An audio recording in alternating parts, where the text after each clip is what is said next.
किताब मुकद्दस में से अय्यूब के 37वें बाब की तिलावत। इस बात से भी मेरा दिल कांपता है और अपनी जगह से उछल पड़ता है। जरा उसके बोलने की आवाज को सुनो और उस जमजमे को जो उसके मुंह से निकलता है। वो उसे सारे आसमान के नीचे और अपनी बिजली को जमीन की इंतहा तक भेजता है। उसके बाद रात की आवाज आती है, वो अपने जलाल की आवाज से गरजता है और जब उसकी आवाज सुनाई देती है तो उसे रोकता है। खुदा अजीब तौर पर अपनी आवाज से गरजता है। वो बड़े बड़े काम करता है जिनको हम समझ नहीं सकते, क्योंकि वो बर्फ को फरमाता है कि तू जमीन पर गिर, इसी तरह वो बारिश से और मूसलाधार मींह से कहता है। वो हर आदमी के हाथ पर मोहर कर देता है ताकि सब लोग जिनको उसने बनाया है इस बात को जान लें।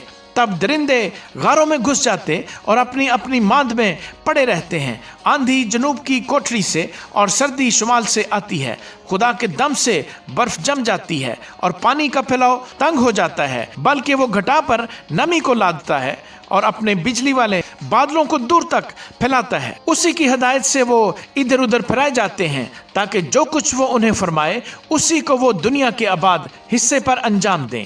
ख्वाह तंबी के लिए या अपने मुल्क के लिए या रहमत के लिए वो उसे भेजे। ऐ अय्यूब, इसको सुन ले, चुपचाप खड़ा रह और खुदा के हैरत अंगेज कामों पर गौर कर। क्या तुझे मालूम है कि खुदा क्यों कर उन्हें ताकीद करता है और अपने बादल की बिजली को चमकाता है? क्या तू बादलों के मुआवजा से वाकिफ है? ये उसी के हैरत अंगेज काम है जो इल्म में कामिल है। जब जमीन पर जनूबी हवा की वजह से सुनाटा होता है तो तेरे कपड़े क्यों गर्म हो जाते हैं? क्या तू उसके साथ फल को फैला सकता है जो ढले हुए आईने की तरह मजबूत है? हमको सिखा कि हम उससे क्या कहें, क्योंकि अंधेरे के सबब से हम अपनी तकरीर को दुरुस्त नहीं कर सकते। क्या उसको बताया जाए कि मैं बोलना चाहता हूँ, या क्या कोई आदमी ये ख्वाहिश करे कि वो निगल लिया जाए?